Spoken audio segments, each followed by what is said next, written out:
Bonjour à tous. Aujourd'hui, nous partons à la découverte de Philippe Roux. Philippe a un parcours de vie particulier car sa médiumnité s'est révélée tardivement et de façon surprenante.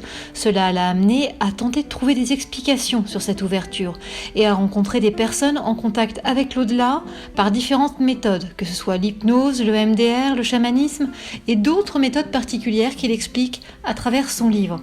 Place à la découverte, place à un nouveau moment céleste avec Philippe Roux. Bonjour Philippe. Bonjour. Je suis ravie de te rencontrer dans ton cabinet. On est à Nantes. J'ai pris beaucoup de plaisir à découvrir ton livre. On en parlera dans un second temps. Peux-tu nous livrer ton basculement ? Tu as eu un basculement dans ta vie qui a été retentissant vers un changement de vie. Peux-tu nous en dire plus ? C'est passé lors d'un travail en respiration holotropique. J'avais entamé un travail avec une copine qui est psychothérapeute, une amie, ma meilleure amie, qui est même devenue ma femme. Et elle s'appelle Laurence. Et elle organisait des respirations holotropiques et du travail thérapeutique, quoi. Elle est psychothérapeute. Et à l'époque, moi, j'étais dans une problématique, on va dire que je sentais... Je touchais parfois un peu de désespoir. J'étais pas en dépression, j'étais pas... Mais bon, c'était pas très gai. Et j'en avais parlé, évidemment, en tant qu'ami, etc. Il m'avait dit, mais attends, viens, je fais des... Donc, je me suis lancé dans ce travail thérapeutique pour aller mieux.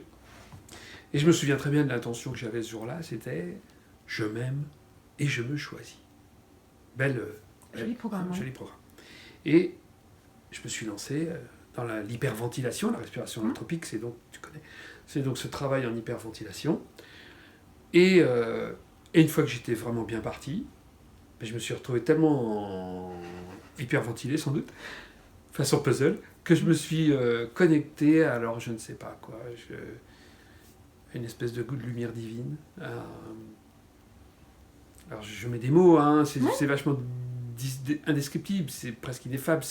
J'étais dans une espèce de transcendance, de connexion avec le grand tout. J'avais vraiment l'impression d'être relié à... Enfin, je sentais comment j'étais relié à la fois à la nature, aux autres qui étaient là. Je regardais un arbre, je pleurais. Enfin, c'était vraiment... J'étais ému, c'était incroyable.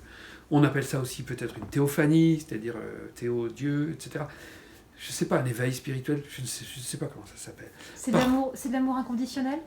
Je ressentais cet amour. Est-ce que, si on doit poser des mots, tu étais plus dans un éveil de Kundalini ou dans des symptômes qui ressemblent à quelque chose qu'on peut voir dans le tunnel pour les gens qui ont été un peu plus loin ? Je ne sais pas, je pense au début, j'ai cherché à comprendre, et les mots sont importants et manquent. Au début, pendant peut-être plusieurs mois même, on m'a dit c'est une Kundalini, tu as fait un Shaktipat, enfin un éveil de ta Kundalini, quoi, un truc du genre. Puis ensuite on a commencé à me dire mais attends, Kundalini c'est quand même très des forces qui traversent tous tes chakras, c'est assez sexuel, c'est assez puissant physiquement, il peut y avoir des kriyas ensuite. Alors je découvrais tout un vocabulaire, au départ c'était pour essayer de comprendre, de mettre de la raison sur un événement qui m'arrivait à 54 ans. Moi, alors oui, je me suis bien... Après, j'ai bien compris que j'avais des prédispositions, on va dire. Que j'avais déjà ressenti plusieurs fois en réalité, comme des incorporations, j'allais dire, comme d'autres consciences qui parlaient à travers moi. Alors, j'avais jamais pensé à la schizophrénie, et je ne pense pas qu'il s'agisse de schizophrénie, évidemment, puisque c'est ponctuel, et en temps normal, je vais bien, je suis tout seul. Et ces incorporations, c'était à l'adolescence, la première ? C'était dans des passages à vide où tu te sentais un peu fragilisé ? Non, ça m'est arrivé, je me souviens, j'ai des souvenirs très précis, ça m'est arrivé avec ma première femme. Je ressentais souvent son père qui me demandait de mettre ma main sur sa tête, lorsqu'elle avait mal à la tête. D'accord. Et ça marchait.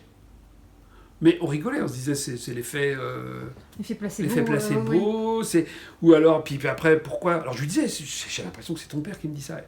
On rigolait et on se disait bon c'est peut-être un petit grain de folie ou un peu je sais pas bon, sauf que évidemment rétrospectivement j'ai compris que non, j'ai bien retrouvé les sensations et Et ça me permettait de comprendre qu'effectivement, déjà à l'époque... Puis bon, c'était arrivé plusieurs fois. Je me souviens aussi lors de déjeuners chez des gens qui avaient perdu leurs proches. À chaque fois, ça tournait autour de la mort. Hein. Et je me souviens, un couple il avait perdu son frère, je crois, et elle avait perdu son père, ou quelque chose comme ça.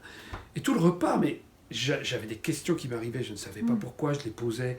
Ma femme me regardait, me disait, mais pourquoi c'est morbide ton truc, enfin pourquoi t'arrêtes pas de poser des questions? Ils ont peut-être envie de respirer. Et non, ils étaient comme happés eux aussi. Et moi, j'ai compris, rétrospectivement cette fois encore, que il y avait certainement un esprit qui me poussait quoi, à poser ces questions. Tu crois que tu as déjà eu d'autres alertes dans ta vie, et que du coup c'est cette espèce d'état de spleen qui fait que tu n'avais pas de sens et que tu aurais dû peut-être percevoir d'autres alertes auparavant? Rétrospectivement, tu n'as pas vu les alertes qui avaient été sur ton chemin? Non. Les alertes dans les mois ou années qui précédaient? Oui. Non. Où il y avait une quête de sens peut-être, ou des choses quête qui de se sens, révélaient? oui, bien sûr, quête de sens. Quête de sens, exactement. C'était ça. Hein. Je me levais tous les matins, j'avais une très belle vie. Voilà. Mais je ne comprenais pas trop pourquoi. Je bossais dans le numérique. Je m'occupais d'une association que j'avais créée qui formait des journalistes au numérique. Comme ça. On apprenait à des journalistes à filmer avec des smartphones, à faire du montage sur machin, à s'occuper à faire des contenus pour Google. Et petit à petit, là où j'avais l'impression au début d'aider les gens dans leur appropriation du numérique, on va dire, dans la transition numérique de ces métiers-là, je me rendais compte au fond que je faisais de l'accompagnement de fin de vie, parce que les médias classiques ne sont quand même pas en bonne forme. Et puis je comprenais surtout que je travaillais pour Facebook et pour Google, quoi, en réalité. Au final, les médias perdent du fric, se ramassent, et c'est Facebook et Google qui, eux, gagnent de l'argent, payent pas d'impôts en France, payent pas de trucs. Bon, tout le monde connaît la situation. Donc, oui, le matin, je me levais en disant « Super, je vais rencontrer des chouettes gars. » Je travaillais avec des chercheurs, des étudiants, des gens des médias et tout. Super, hein. Mais so what, quoi. Pourquoi faire, au final? Donc, j'étais un peu dans cette quête de sens, ça c'est sûr. Mais absolument pas dans une ouverture spirituelle à l'époque. Et en tout cas, pour répondre à cette question précise, j'ai pas le souvenir d'avoir vécu des choses avant qui préfiguraient ce qui allait se passer. En revanche, ce travail où, en état modifié de conscience en réalité, c'est ça, hein, la respiration holotropique.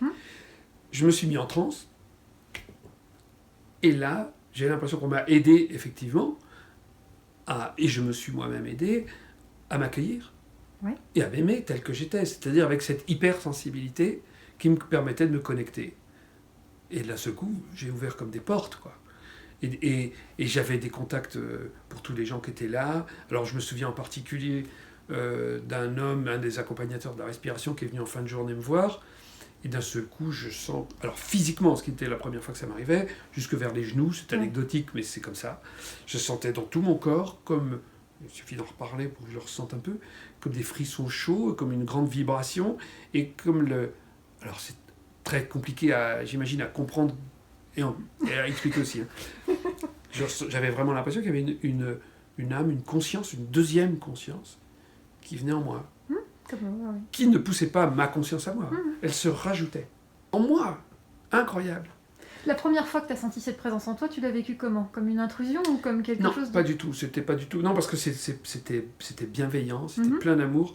C'était avant cet homme, c'était une des accompagnatrices qui est venue. Et j'ai bien compris, c'était son mari qui était mort 1 an et demi, 2 ans avant, que je n'avais pas connu, mais dont je connaissais le prénom, Pierre. Et c'est étonnant, mais je comprenais qu'il était en moi, que c'était lui, Pierre, hein, son mari.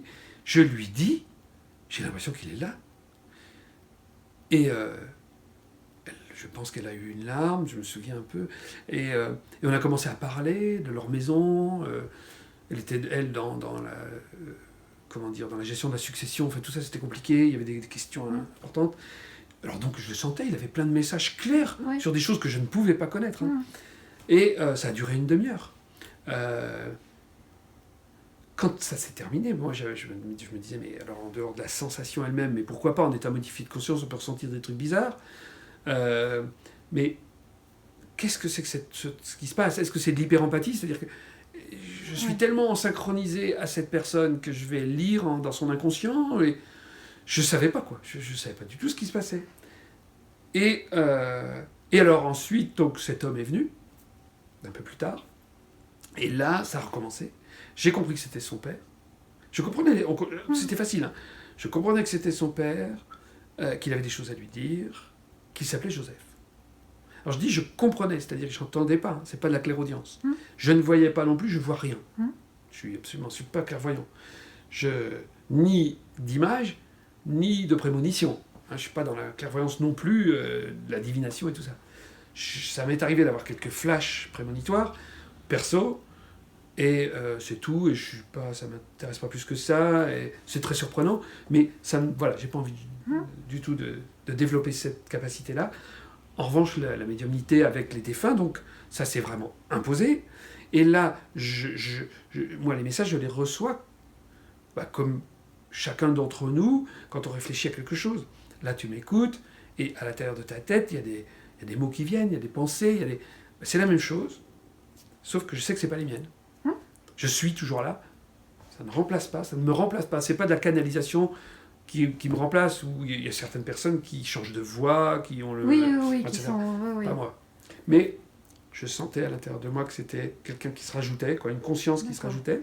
Et à aucun moment tu t'es dit, en fait j'entends mon guide, ou c'est mon guide qui me parle et qui m'apporte un message? Non, parce que je la savais vibration est différente. Je ne sais pas, je savais qui c'était.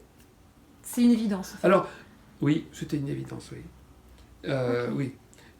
À ce moment-là, oui. Maintenant, ça l'est moins. Maintenant, ça m'arrive... Maintenant, c'est beaucoup plus léger. Aujourd'hui, 3 ans et demi après, c'est beaucoup plus light. Je n'ai plus du tout d'incorporation. Ça n'a pas duré très longtemps, les incorporations. Ça a duré peut-être 3 mois. Et au bout de 3 mois, ça a cessé petit à petit. Parce qu'en fait, tu avais compris. C'est peut-être ça Sans aussi. doute. Exactement. Je n'avais plus besoin de ça. Je pouvais accepter... C'était ça, hein, d'ailleurs. Hein, j'acceptais... Je me faisais confiance... Et je ressentais que ça n'était pas moi. Que c'était bien un message qui venait de l'extérieur, sans avoir besoin du ressenti corporel. D'accord. Ça. Et puis, aujourd'hui, par exemple, les messages sont très courts. Aujourd'hui. Alors qu'à l'époque, c'était beaucoup plus long, je restais longtemps en connexion. Maintenant, c'est très court. Ça, c'est souvent juste en fonction des besoins, et de mes besoins et de ma capacité, et en particulier dans mon travail d'hypnothérapeute, ici, j'ai très peu d'informations, mais juste les informations qu'il faut. Oui.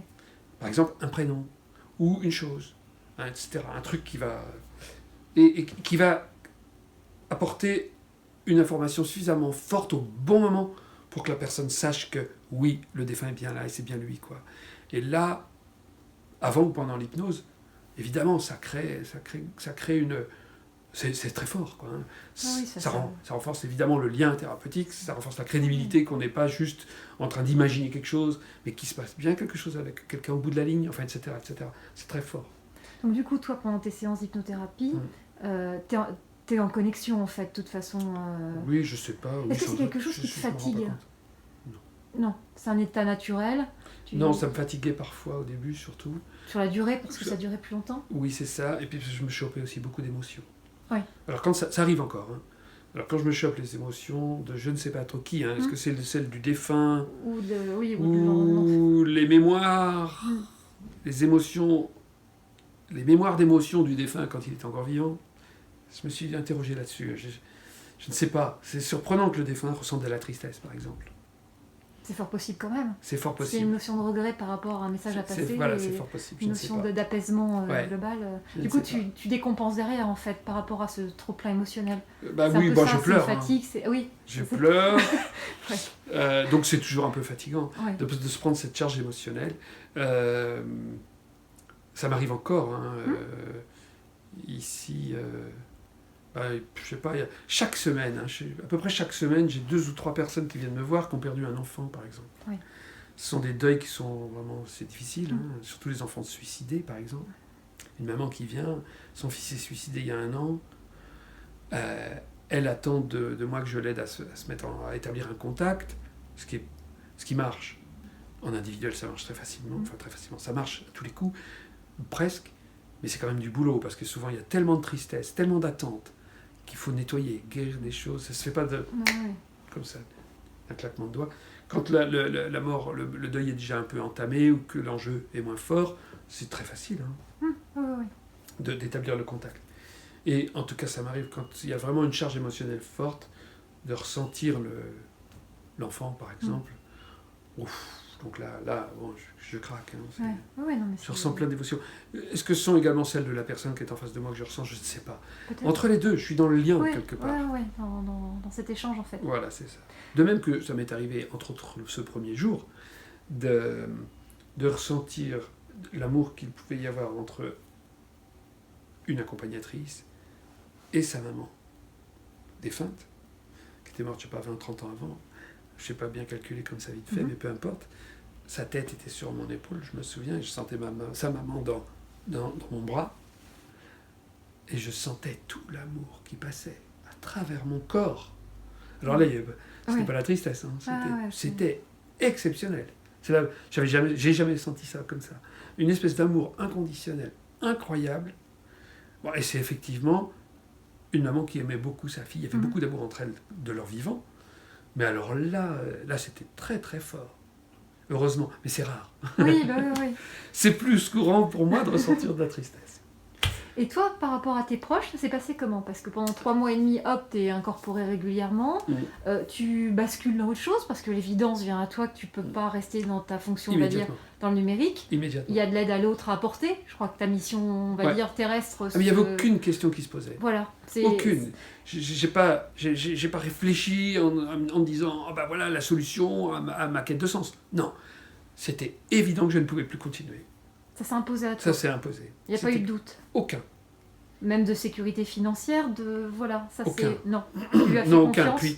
Puis dans les jours qui ont suivi, et ça répond aussi un peu à ta question de tout à l'heure, sur les guides, dans les jours qui ont suivi, alors au début c'était que des défunts. Cela dit, mes guides étaient aussi des défunts. Mais bon, des défunts pour les autres vivants, on va dire, dans ce cas. Au début c'était ça.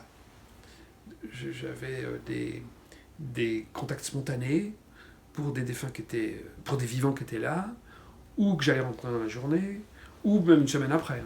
Je comprenais que c'était fois comme ça, en avance.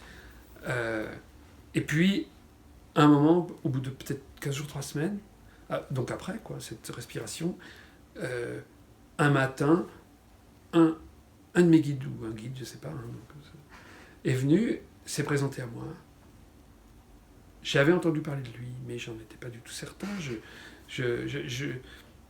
C'était un prêtre qui était mort, qui me donnait son prénom et son nom. J'ai vérifié sur Internet, j'avais mal entendu.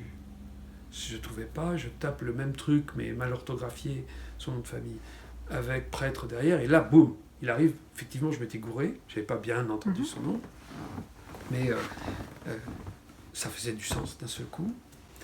Et là, il est venu me voir plusieurs matins de suite, etc. Il m'enseignait, il me rassurait, vraiment. Alors je comprenais les choses, je réalisais, ça expliquait, ça me rassurait, ça donnait du sens à ce que je vivais. Et surtout, ça me rassurait. Et toi, tu le percevais comment? À l'oreille? Non, toujours. Toujours pareil. Toujours pareil. Ça changeait rien. Non. C'était que soit ton guide à l'intérieur, en télépathie, comme une conscience qui venait. Voilà, Sauf que je sentais que c'était l'extérieur, là. Ouais. Alors que les défunts, je les sentais souvent en moi. Voilà, c'est pour Lui, ça que... il était plus haut et à l'extérieur. D'accord. Et plus haut, je ne sais pas pourquoi. Je sentais qu'il vibrait très haut, très fort, très... ça imposait le respect. C'était étonnant comme sensation, ce que je n'avais pas du tout eu jusqu'alors, et ce que j'ai jamais eu non plus avec les autres défunts. Et lui a pu t'expliquer pourquoi ça arrivait à ce moment-là dans ta vie? Non? T'as pas pu avoir des... Non, je ne vais même pas demandé sans doute. Non, je ne sais pas. Ça n'avait plus d'importance à tes yeux, puisque de toute façon tu venais vers quelque chose d'autre. Ouais. D'accord. Et avec tes proches alors, comment ça s'est... Proches. Parce que du coup, lui t'a rassuré, ton guide te rassure, et c'est lui qui t'a amené à un cheminement pour le dire à ta famille, les préparer, non. Toi, c'était évident que tu allais leur en parler? Oui, après, j'ai quand même pris un peu de temps et déjà, je voulais être certain que ça s'installe, que ce ne soit pas un truc de passage, parce que je me doutais que je foutrais le bazar dans ma famille en parlant, entre autres, à mes enfants, qui n'étaient pas du tout là-dedans, eux. Moi, j'avais pas, ni ma femme ni moi n'étions dans un chemin spirituel, on n'avait pas éduqué, on n'avait pas parlé. Eux connaissaient de la religion ce que ma mère avait pu leur dire, et ça les mettait pas en joie. Donc, voilà, ils étaient plutôt réticents à tout ce qui était dans l'ordre. Eux, ils appellent ça chelou. Hein. Oui. Et donc, je me disais, oh là là là là, je vais attendre un peu. Hein. C'était pas par gêne ou par honte ou par je ne sais quoi. C'était juste pour être sûr Oui, que ce soit. que je leur fasse pas peur avec un truc qui aurait pu être accidentel. Ouais. Quand je me suis aperçu que ça restait et que ça resterait, c'était vraiment voilà, une nouvelle capacité et que ça allait être déterminant, que j'allais changer de métier, que j'allais... Bon, voilà. Quand j'ai accepté... changer de métier, c'était net, je te le disais tout à l'heure. Mais il y avait cette condition que ça reste quand même, tu vois. Oui. Bon, et quand je me suis rendu compte que ça restait, effectivement, je me suis décidé à le raconter.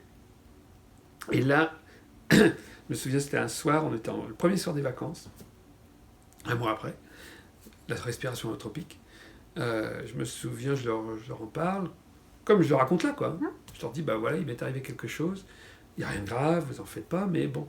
Et là, la plus jeune de mes filles dit, t'es devenu médium. Je lui dis, mais comment tu sais, on n'en a pas parlé Bah c'est venu comme ça, papa. Oula. Finalement, c'est familial.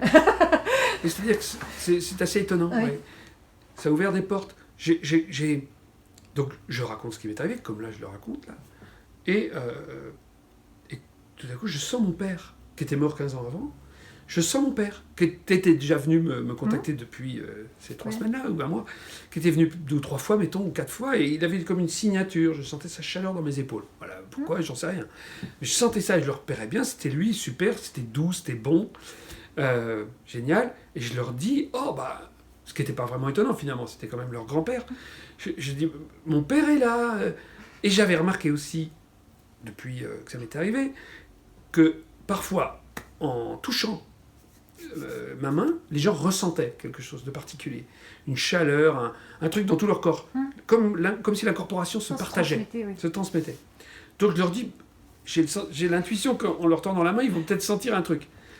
Ils mettent tous leurs mains sur la mienne, et là, panique, Anaë, la plus jeune, hurle, saute dans les bras de sa mère, je l'ai vu.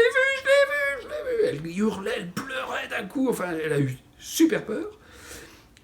Ma femme l'a vu aussi, a vu son visage. Ma fille aînée, mais ça je l'ai su, je l'ai appris, quelle journée ? On est vendredi ? Ben, c'était hier soir. M'a appris hier soir, 3 ans et demi après, qu'elle avait reconnu sa voix à travers la mienne. Voilà. Je l'ai su hier soir. Et c'est tout, c'est déjà pas mal.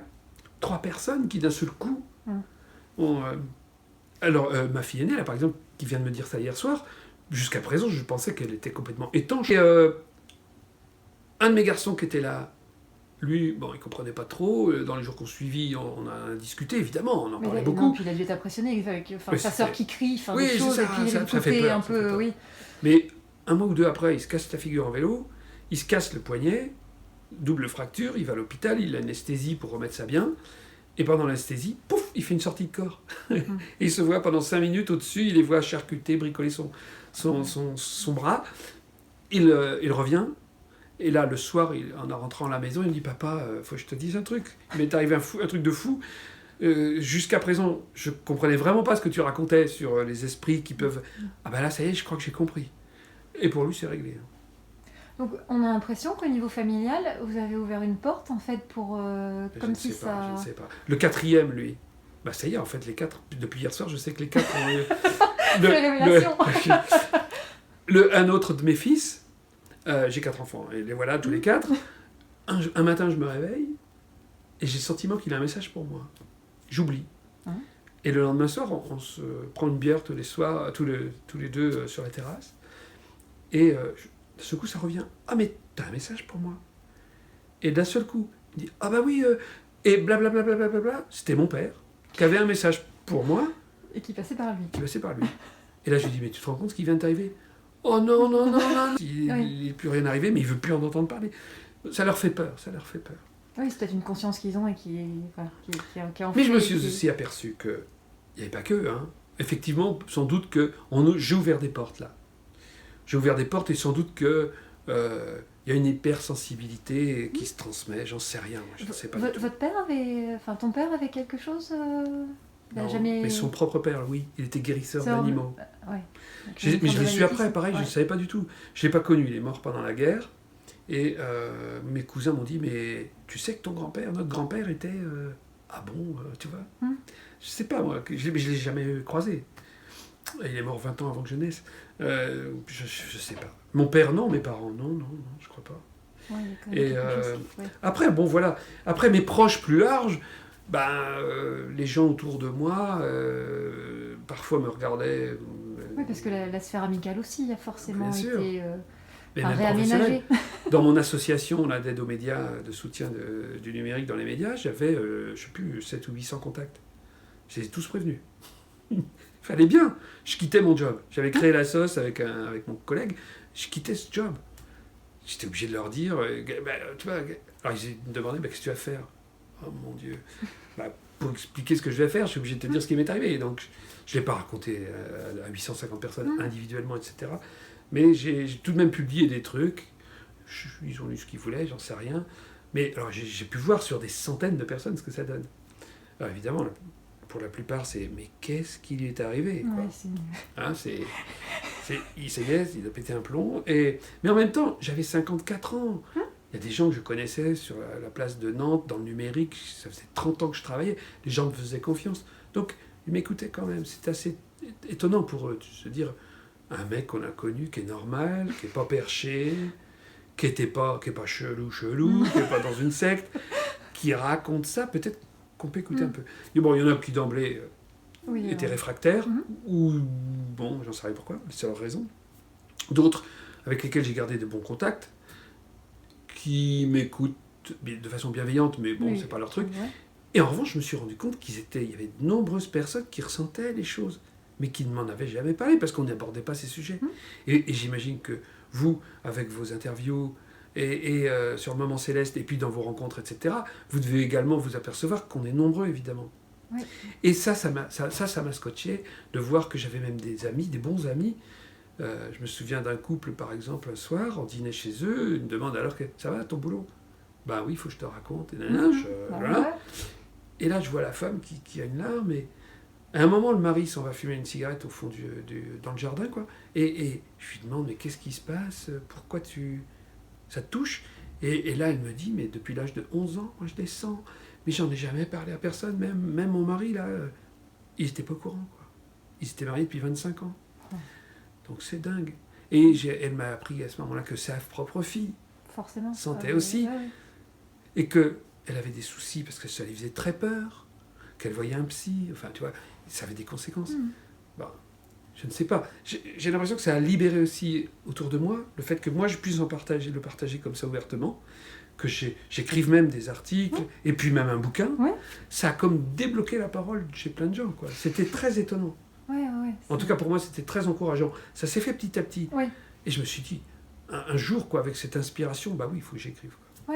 C'est comme on a l'impression d'un parcours initiatique, en fait, avec une prise de confiance graduelle. Par rapport à cette médiumnité, qu'est-ce qui a fait que tu as voulu ajouter l'hypnose comme outil?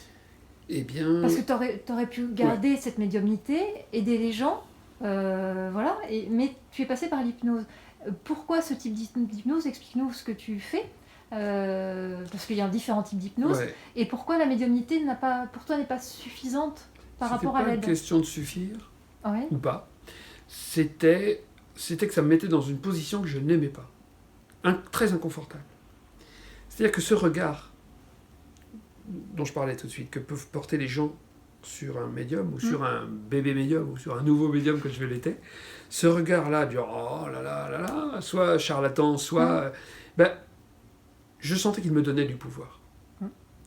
Et j'en voulais pas. Heurter mon ego, ça vient heurter peut-être un sentiment d'indignité, ou d'usurpation, ou d'imposture, ou de je ne sais quoi. Mais ça vient aussi secouer, toucher sincèrement mon humilité. Et je veux la garder. Alors, ça peut paraître très bizarre, et peut-être même un peu... manipulateur, ce que je suis en train de dire, alors que je viens de sortir un bouquin, que je fais des conférences et que je passe à la télé numérique.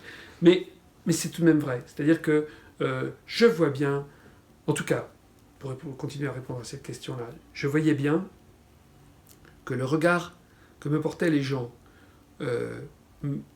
me perturbait, me dérangeait.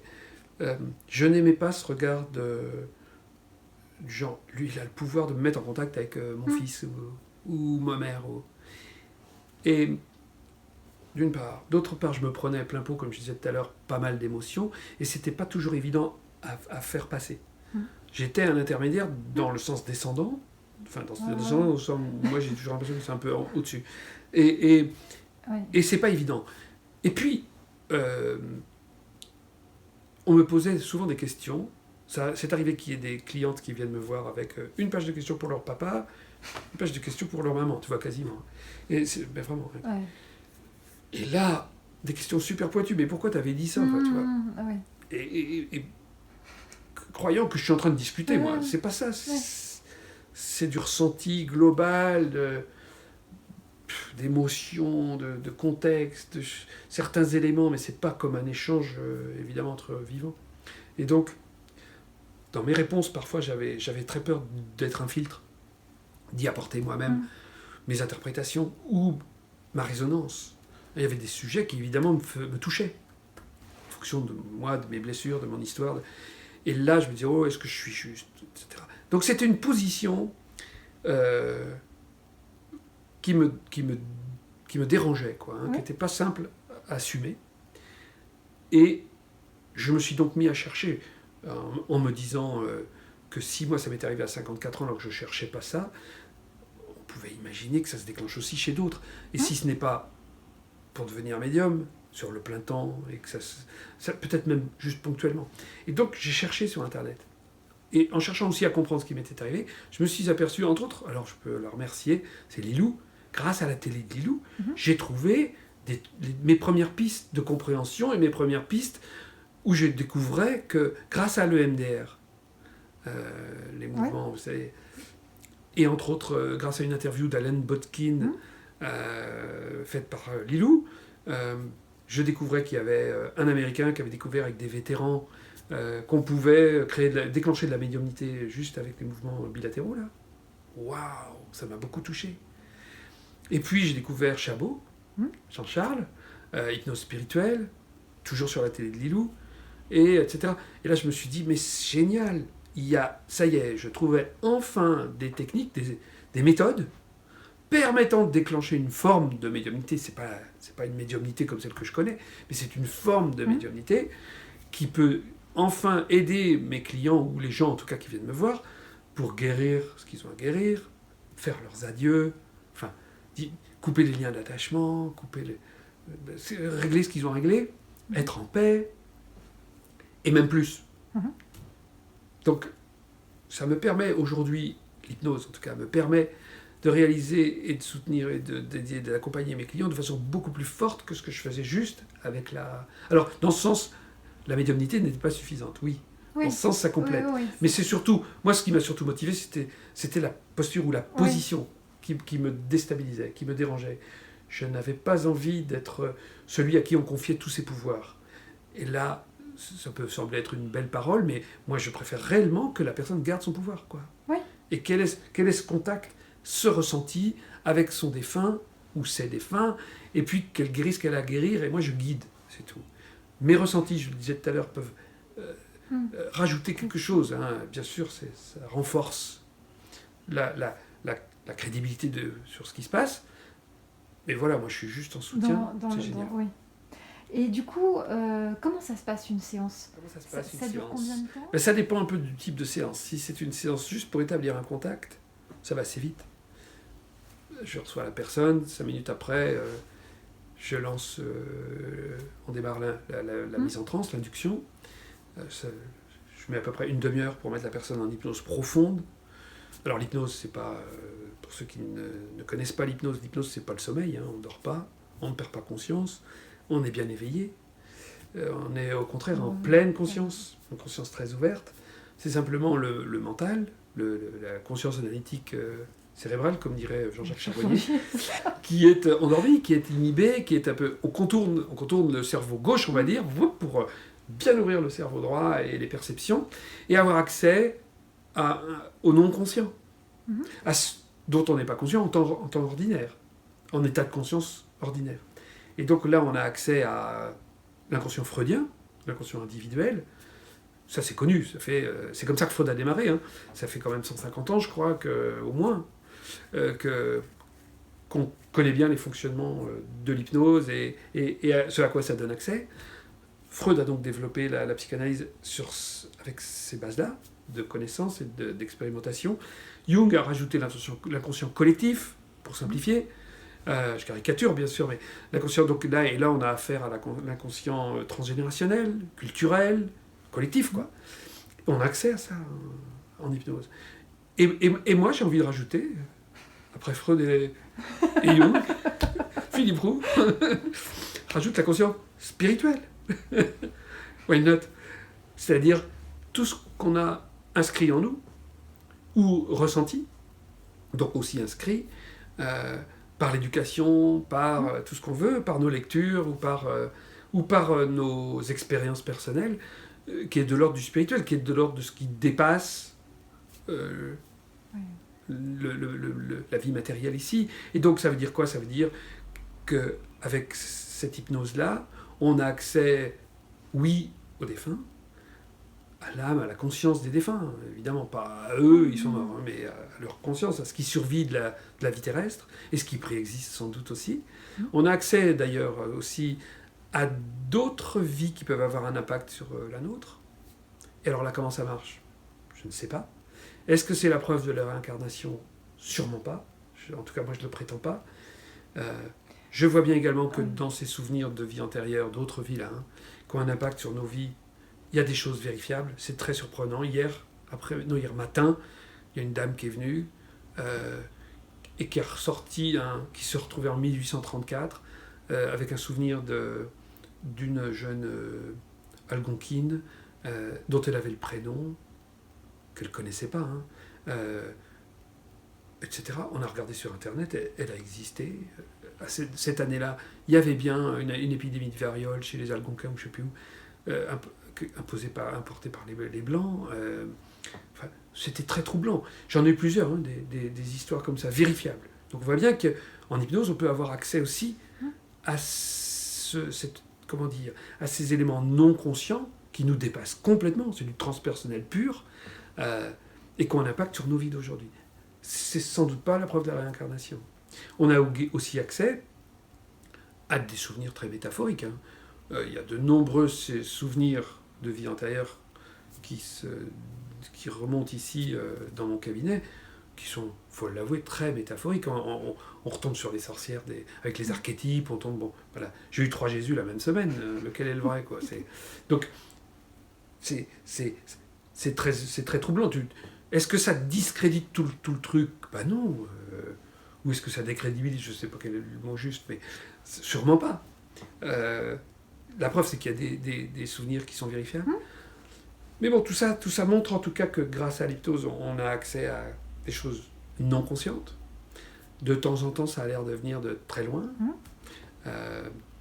C'est Olivier Locker, dont on parlait avant l'interview, qui, dans son bouquin, sur l'hypnose humaniste, compare l'univers à un grand soleil de conscience, dont on serait des rayons incarnés, et l'hypnose permettrait de remonter le rayon et de retrouver la grande conscience, là où on pourrait effectivement retrouver la conscience des défunts, la conscience des autres vivants, la conscience d'autres vies qui peuvent avoir, etc. J'aime bien cette allégorie, il est très fort, Olivier.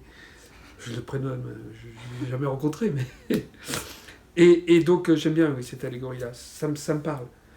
Et donc, à travers cette hypnose-là, vous voyez bien, ça va bien au-delà de la médiumnité que moi, je pouvais pratiquer. On peut aller chercher des éléments d'un inconscient spirituel, tout ce qui nous dépasse, qui vont nous permettre de régler les choses qu'on a réglées, de guérir ce qu'on a guéri dans nos relations avec nos défunts, comprendre des choses sur des morceaux de vie qui ont un impact sur nos vies, et c'est toujours en résonance avec notre enfance, avec notre biographie, évidemment. On n'est pas Néfertiti dans une vie avec rien à voir. Non, il se passe toujours quelque chose, en tout cas en hypnose, il se passe toujours quelque chose qui renvoie à notre vie d'aujourd'hui, à nos blessures, à nos épreuves, à ce qu'on a traversé. Et donc là, ça renvoie à notre inconscient la plus freudien, ou en tout cas plus individuel et collectif, quoi. Mais tout est en lien. C'est magique. Donc tu disais qu'il y avait, par exemple, le contact au défunt, donc c'est une séance, c'est assez rapide. Ça peut être assez rapide, oui. Et donc tu semblais dire qu'il y avait d'autres Alors possibilités. oui, si je veux juste aider quelqu'un qui a perdu sa maman 3 mois avant, et j'en ai souvent des personnes qui viennent me voir pour ça, et elles étaient dans un lien assez fusionnel avec leur mère, et leur mère revient toutes les nuits, là, elle est hantée, il y a quelque chose qui n'est pas réglé, quoi. Alors ça, c'est en un quart d'heure, une fois que la personne est en hypnose, c'est réglé. Oui, un processus de deuil. Un processus de deuil qui peut s'enclencher. Elle retrouve la paix, elle a le sentiment que son défunt, sa maman va bien, ça y est, elle est rassurée sur ça. Moi, je l'invite à se rapprocher d'elle, à la prendre dans les bras, ressentir encore l'amour, et à lui dire adieu, couper le lien d'attachement. C'est une sorte de passage d'âme. Souvent, d'ailleurs, je les invite je leur dis, là, maintenant, ce que tu pourrais faire, c'est demande-lui s'il y a quelque chose si elle attend quelque chose de nous, et si je sens que c'est jouable, je lui dis, voilà, invite-la à aller dans la lumière, et tu vas faire toi-même le passage. C'est super.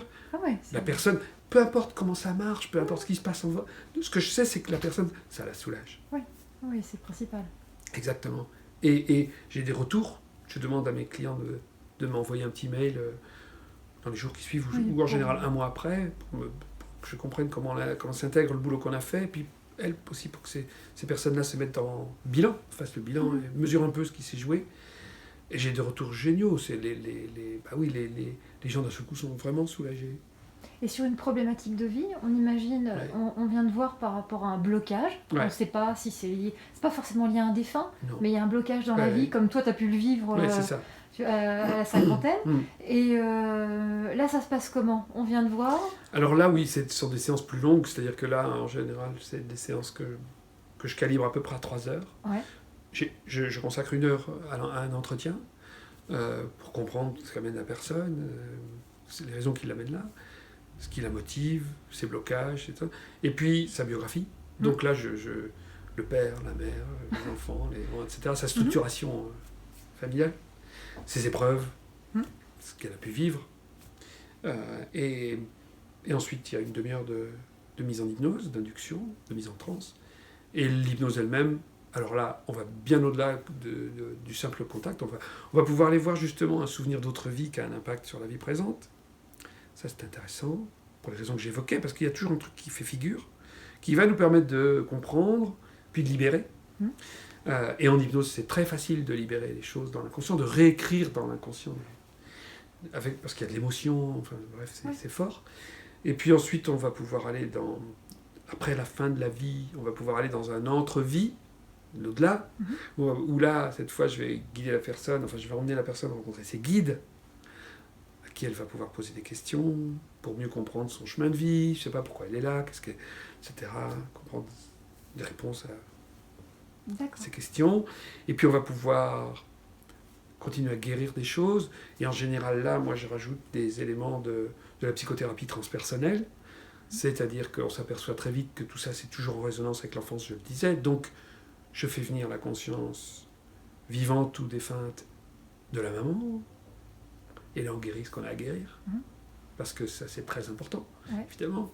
C'est à la fois non seulement la maman intérieure, sans parler de son âme, mais on va travailler sur la maman intérieure de la personne, ou le papa intérieur, et donc sur le féminin sacré, ou le féminin en tout cas, et donc, ou sur la bonne maman intérieure, pour elle-même, et sur le papa intérieur, puis où on va pouvoir travailler sur une guérison, parfois d'ancêtres. Ça m'est arrivé de travailler sur, 7-8 générations. Oui, d'en monter en transgénérationnel. C'est ça. Et là, ta médiumnité t'amène des indices par rapport à ce chemin de guérison? Oh oui.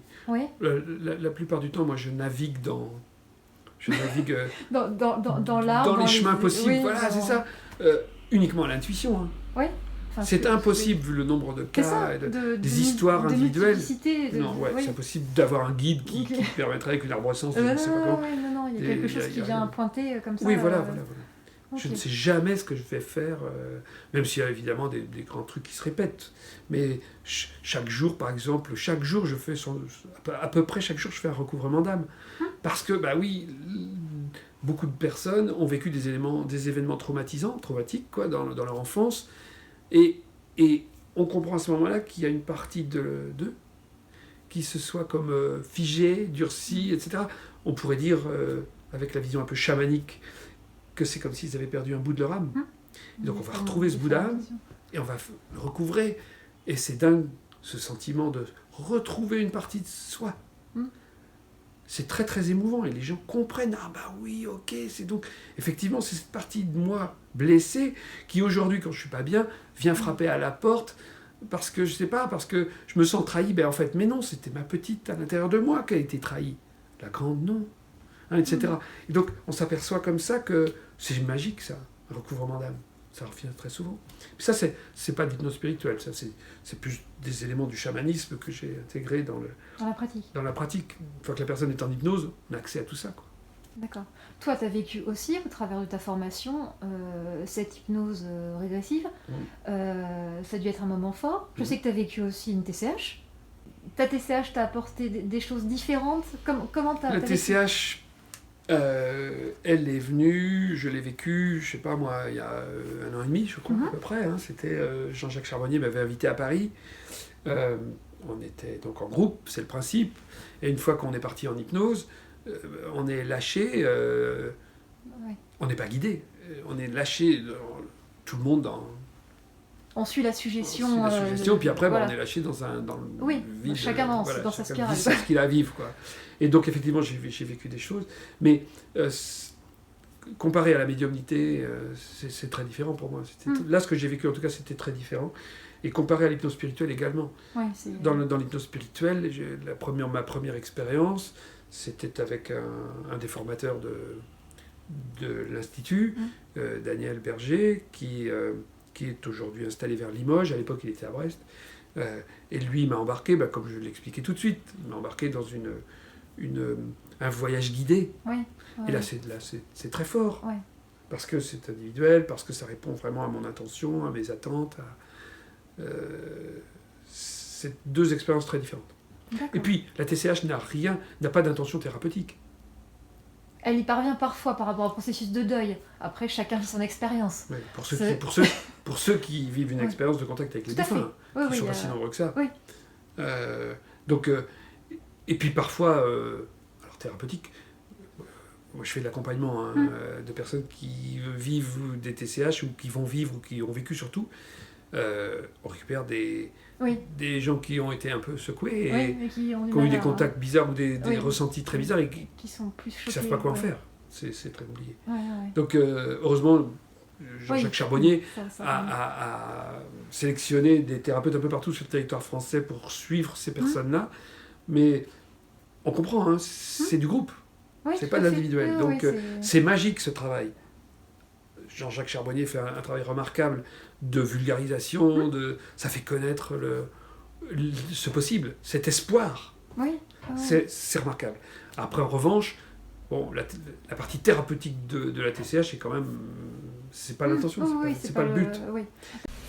Merci à toi Philippe pour ta disponibilité et cet échange. Vous pouvez retrouver le travail de Philippe à travers son ouvrage Comment communiquer avec les défunts, 6 méthodes innovantes pour se connecter avec l'au-delà, aux éditions Très Daniel.